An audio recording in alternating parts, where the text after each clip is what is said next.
Greetings to everyone out there in the NoDQ galaxy. Welcome to NoDQ Live here on NoDQ.com and the YouTube channel, youtube.com/AaronRift NoDQ. Smackdown. What a show tonight. So the big question is, did I enjoy Smackdown more than Raw? I will tell you this, one segment than the entire episode of Monday Night Raw. Take a wild guess as to which segment you thought it was, but there was one segment in particular that I was just so damn happy with. I thought it was beautiful. I thought it was a work of art. So let's go ahead. Jeff Hardy coming out. Jeff Hardy's makeup is freaky, I have to say, but I like it. With his eyes appear to be open with the makeup. Great stuff. Jeff Hardy cut a promo. It was short and sweet, which I like. Not a long, drawn-out promo like we're used to seeing on Raw. Jeff Hardy just came out, said he was going to win back his United States title, and it was a quick 2 to 3 minute promo. That was the end of it. Good stuff here. I like the fact that it was short and sweet, and it got straight to the point. So thumbs up for the opening. And that led to a match right away. That led to AJ Styles. Okay, hold on. People are saying there's a really bad connection, so 1 second. All right, I'm back. Let me know if that's better, guys. We're getting the issues again with the streaming. I'm not sure why, but this should be better. Let me know in the chat room, so hopefully we don't get off the rails with this video. So we had AJ Styles and Andrade Cien Almas come out for their match. And I thought it was a good match. Enjoyable stuff here. Almas hit the double knees in the corner. Got a really close near fall on AJ. I mean, it was like 2 9/999. It was just one of the closest near falls you ever see. And it was a good back and forth match. It was definitely competitive, but in the end, AJ Styles won with the calf crusher. After the match, it looked like maybe Almas was going to shake AJ's hand, but then just had this angry face and walked away, left the ring. Good stuff here. I saw some people on Twitter saying that Almas was buried by losing here. He lost to the WWE champion. And AJ Styles should be considered the #1 guy in the company. I know he's not realistically, but he is the WWE champion. And in my opinion, the WWE champion should be the #1 guy. I think it's just blatant common sense. I thought it was fine. I thought that Almas looked good despite losing. Keep in mind, he's a rookie. He just came up from NXT. AJ Styles, when you count his career prior to WWE, the guy is a seasoned veteran. So AJ Styles, WWE champion at the top of his game, of course he's going to beat Almas. Some people think, oh, Almas should be winning against AJ, or they should have done a screwy finish. No, he's a rookie. He's still on the rise in WWE, and not everybody can beat the WWE champion. If you do that, then nobody gets over. And I think in this case, Almas looked fine in defeat. And I do feel that people use the term burial way too loosely. And as Steve Herman puts it, he's only 28 years old. He's got many years ahead of him, and I don't see the need in people freaking out over Almas losing to AJ Styles. Now, if he lost cleanly to Ty Dillinger, then I'd say you have a valid argument. But let's go ahead and move on here.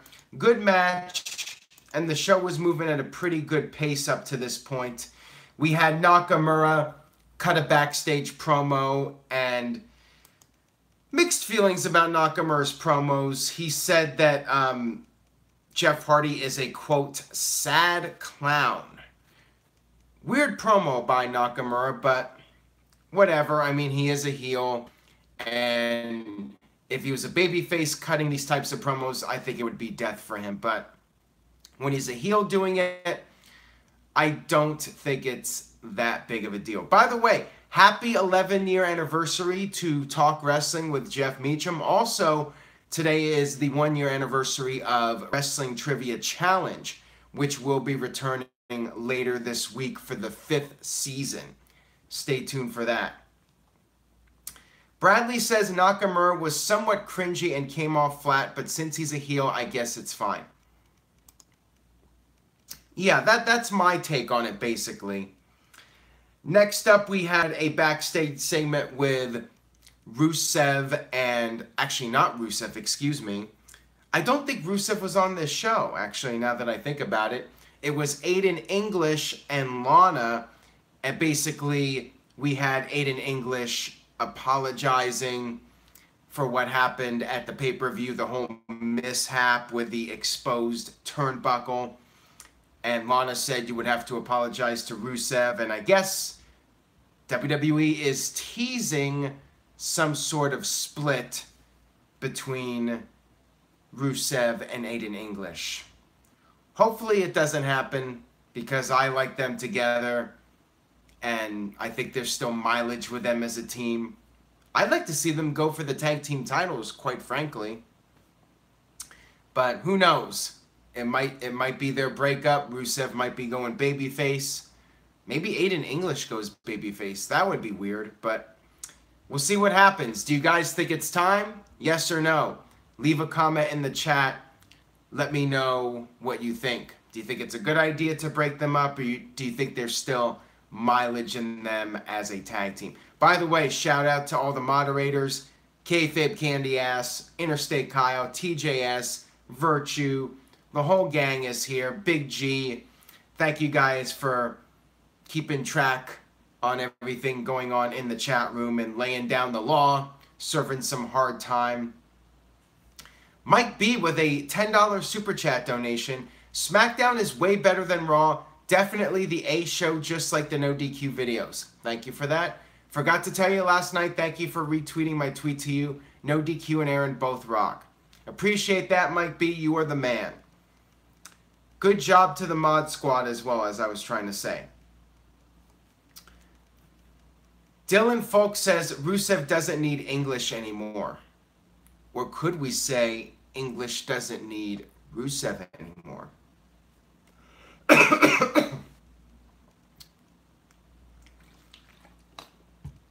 Cena Sucks 76 says Rusev and English to become the tag team champions. I would like to see them at least challenge for the titles. Maybe as a babyface team face the Bludgeon Brothers. I don't think the Bludgeon Brothers were on this show.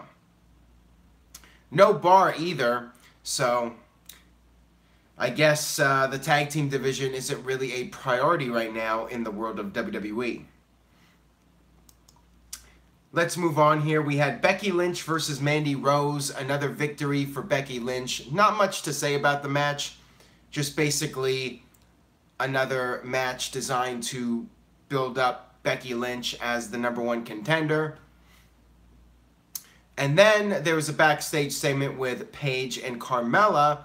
And Becky Lynch had cut a promo before the backstage segment saying that she was coming after Carmella. Paige made a match for next week, which will be Carmella versus Becky Lynch. And if Becky Lynch wins, she gets a title match at SummerSlam. Which is fine. This is what I was expecting. Becky Lynch, based off of the last several weeks, they've been building her up really strong. She tapped out Charlotte. She's tapped out Mandy Rose, Sonya Deville, the Iconics. She's been on a roll. So she's been booked really well as a challenger to face Carmella. If only Carmella could get a clean win or two, then we'd have a pretty solid match for SummerSlam. But yeah, I definitely feel Becky Lynch is the right person to be challenging. However, Becky and Asuka at SummerSlam, I think, would have been a stronger match in my opinion. No Asuka tonight, no Ellsworth, so yeah, there's just too many guys on the roster, and WWE is just switching people in and out. Samoa Joe finally got back on the show this week. My boy Samoa Joe defeated Ty Dillinger in a pretty one-sided match. I mean, Ty did have his moments, but it was a glorified squash match. Afterwards, Samoa Joe just had this scary look, and then there was a graphic stating that next week, Paige will announce AJ Styles' opponent for SummerSlam. I'm assuming it's going to be Samoa Joe. Samoa Joe, AJ Styles for the WWE title at SummerSlam. Jesse left a $2 Super Chat donation. NoDQ Live saves me 5 hours a week or watching WWE. Well, thank you for that. I try my best to give you a good rundown of the shows, let you know what to check out, what to not check out, and all that good stuff. TK says, Joe, really? Yeah, Joe's about the closest thing WWE has to a monster heel right now. You look at both Raw and SmackDown, and I feel like Joe is really the only guy that has credibility as a strong heel. Miz is a great heel, but he doesn't have that. And there's somebody else, which I will get to here in a few minutes, that could be in that spot of being the top heel on SmackDown. He could certainly have that claim now that he is a heel again. But I will talk about that here in a few minutes. We have Mads S. from Saudi Arabia, 5:20 a.m. Well, thank you for tuning in very, very early. I hope this is a good start to your day. I appreciate your viewership.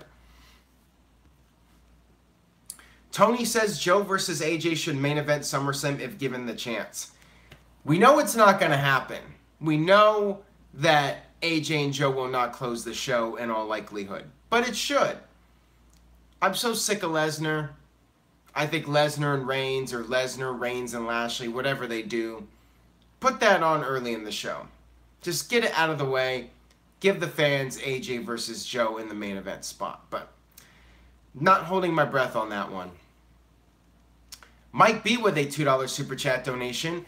Thank you, Mike B. Is Jeff Hardy teasing a Brother Nero run? He did seem to tease that a little bit. He did mention that he was broken during his opening segment promo, and he did do the delete gesture, but he has been doing that for several weeks. I don't know if he's going to go into that character again. He could, but he might just be taking little bits and pieces of it and just using that as part of his overall character, but being more of the WWE version of Jeff Hardy with little elements of that Brother Nero character. So let's move on here. I talked about the Becky Lynch match. We had, let's see here, Miz. Let's talk about Miz. All right. So Miz came out for a funeral of Team Hell No.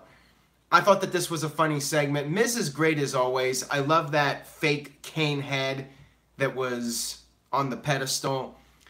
This was great stuff. Miz, of course, got in his cheap plugs for his reality show with Maurice. He plugged his celebrity softball game.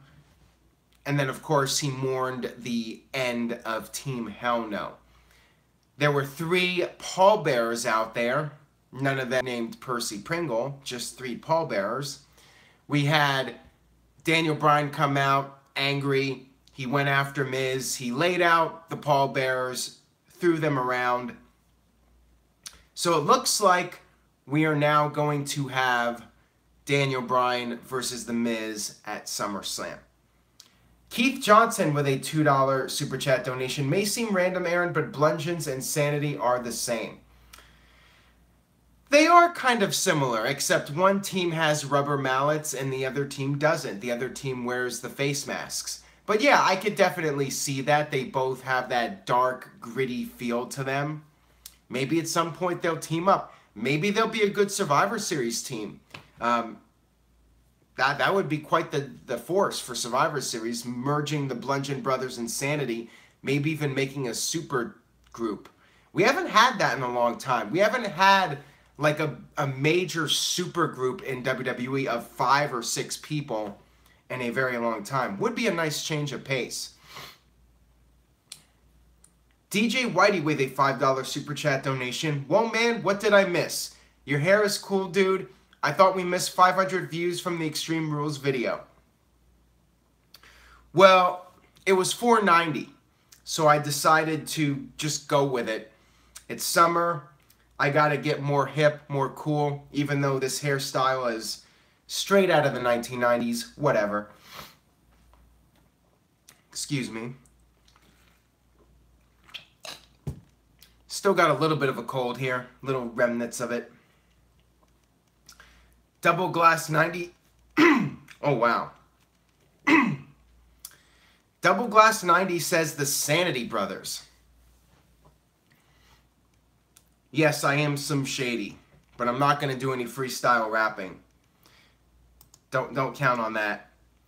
So anyways, back to SmackDown. Miz, Daniel Bryan for SummerSlam. I like it. I think it's a good match for SummerSlam. AJ Styles and Joe. I know some people were hoping maybe WWE would save The Miz versus Daniel Bryan for WrestleMania, but I'm fine with this. I'm fine with WWE going with Bryan and Miz now, because ultimately, I think AJ Styles versus Daniel Bryan is the WrestleMania match. I mean, you could argue either way. People love The Miz, want to see him in the WrestleMania main event again, see him in a WWE title match. But AJ Styles and Daniel Bryan at WrestleMania, that is huge. Maybe Daniel Bryan wins the Royal Rumble, faces AJ Styles at WrestleMania. I think that would be one of the biggest matches WWE could possibly do. Ma Wrestling says Miz versus Bryan at WrestleMania would be lost in the shuffle. Virtue, you know, Mr. Pessimistic Virtue says it will be another letdown. You know, he might be right. You would think it would be better than the match with Nakamura and AJ Styles, but would they really be allowed to go out there and have the best match possible? That's the question. But I think the heat would be better for that match just because it's Daniel Bryan and not Nakamura. I just think I think it's the right decision to do Bryan and Miz now for SummerSlam and do AJ Styles versus Samoa Joe. Just my take on it, though. Interstate Kyle says, don't get your hopes up. Remember how we looked forward to AJ versus Nakamura? WWE ruined storylines we cared about. I don't blame you guys for being on the fence and having your concerns. But I think on paper, this is the right way to go. Converse Craig says, hope it's not overhyped. So yeah, I definitely understand people feeling hesitant about wanting to care about these matches. But Bryan and Miz, I think now's the time, you know. I felt like when Bryan came back, you pretty much had to strike the iron when it's hot and not hold out on Bryan versus Miz for too long. I figured, okay, Bryan would feud with Cass for a while, and then he would go on to face Miz at SummerSlam. God, dream match, going to be the best match ever hype. Pretty much. Grant Peoples 3 with a $2 super chat donation. Just a thought. Why is 205 Live still on? Because WWE wants content for the network, and they want to sign as many people as possible, and WWE signs some of these smaller indie guys and puts them in 205 Live, just so there can be another show on the network. WWE can certainly afford it, and there's still some people out there that watch it. I'm not one of those people, but from what I've heard, it's been a really solid show. I don't care about the characters. I think taking them off Raw was a mistake, because when you watch Raw, people watch Raw as a force of habit, and because of that, they're going to see the 205 Live stuff and be up to date with the storylines. Who am I kidding? What storylines? I mean, I guess they do have storylines, but if the storylines were compelling, I would be watching. But yeah, I think if the 205 Live segments were on Raw, then people might still have interest in tuning in. I'm really curious to know what the numbers are like now, since the Cruiserweights stopped getting featured on Raw. I think it was a mistake to take them off, just because I felt like the Cruiserweight matches, it was a change of pace. It added a little bit of variety to Raw. It was just something different. I wasn't a fan of changing the ring ropes and all that stuff, but I think just having 1 or 2 Cruiserweight matches on Raw gave the show a little bit more variety. So I think it was a mistake to stop using the Cruiserweights on Raw. Curtis Butler says they needed a better opportunity to shine on their own. The problem is less people are watching. I mean, I don't know the exact numbers, but my feeling is less people are watching, at least, and I don't see a lot of buzz about 205 Live anymore. Every now and then there'll be a match and people will say, oh, this match was amazing, but, you know, there's that saying, if a tree falls in the woods and no one's around, does it make a sound?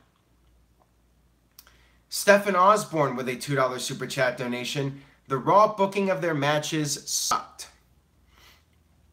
Well, I thought it was all right when Austin Aries was around. I mean, I just feel like 205 Live really went downhill when they lost Aries and Neville. Austin Aries and Neville, I thought, were the guys carrying 205 Live. As great as those other guys are. I mean, Tozawa's really good.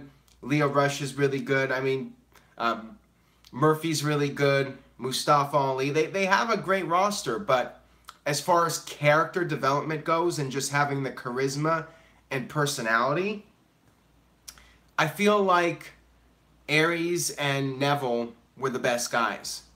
And when they left, and when Enzo left, I lost interest. Because to me, those guys had the character development. Cedric Alexander too. I'll throw him in there. But I need more than just good wrestling. I need interesting characters. And I think Aries was a great promo. And Neville was a great promo. Enzo, of course, had the charisma, had the personality.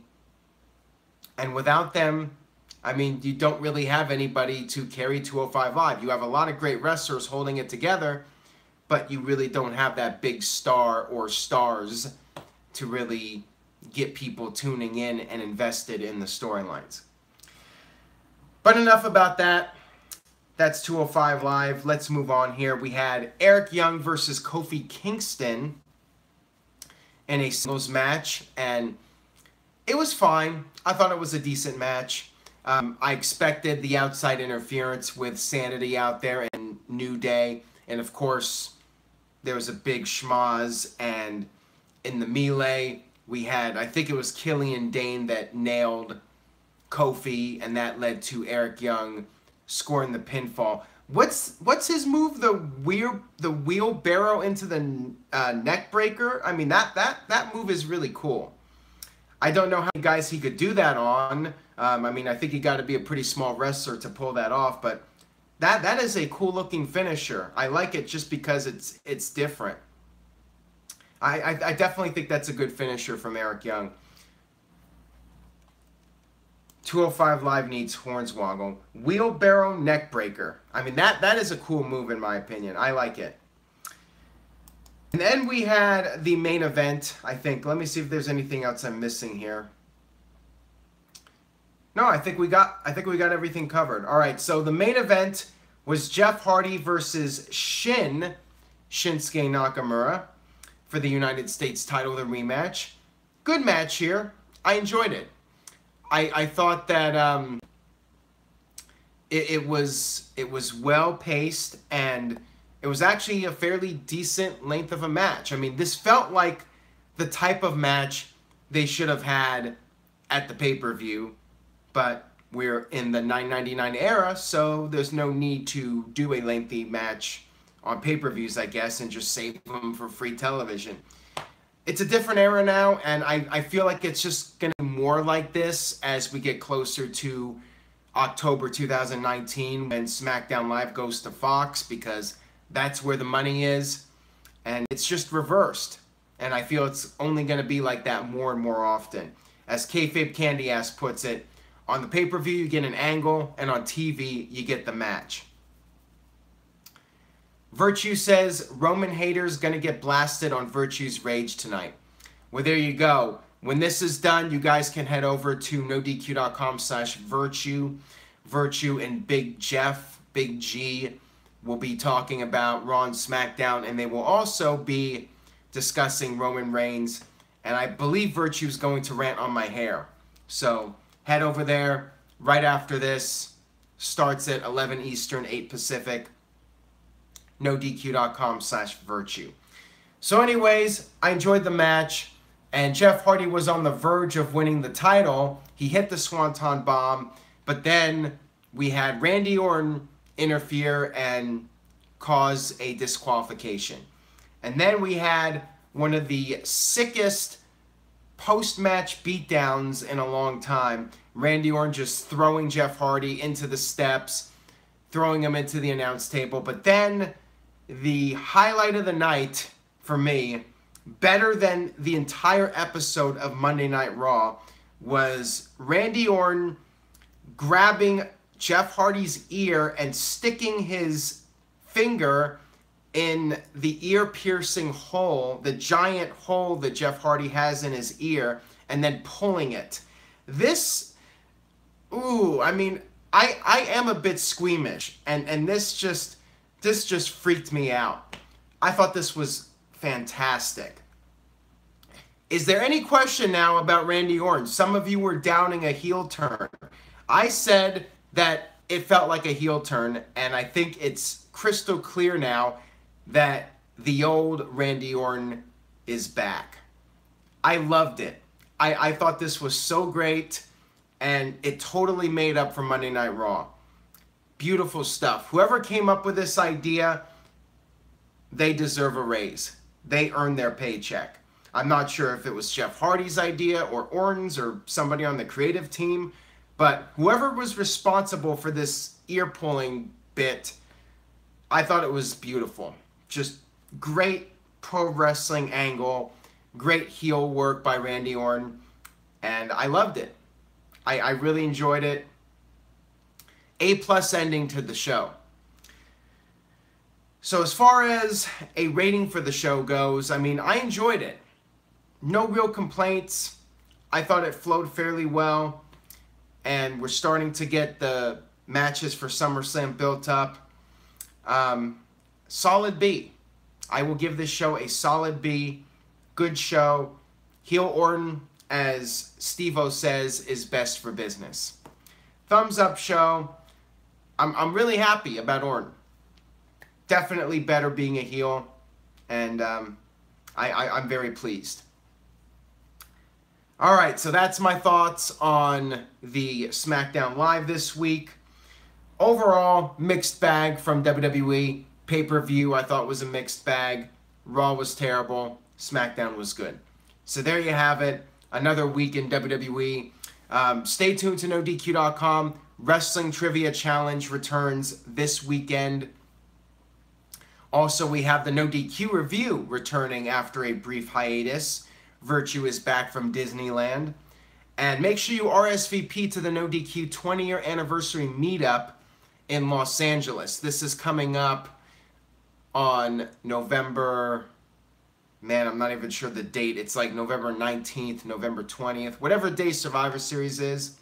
We're doing the big meetup there for NoDQ's 20-year anniversary in Los Angeles. Head over to nodq.com/LA for that. And on that note, I will go ahead and wrap up this edition of NoDQ Live. Thank you all very much for watching. I will be doing a NoDQ video later this week also. It will be an extended edition, so please spread the word and tell a friend. Stay tuned for all that good stuff. And on that note, I will see you guys next time. Have a good one.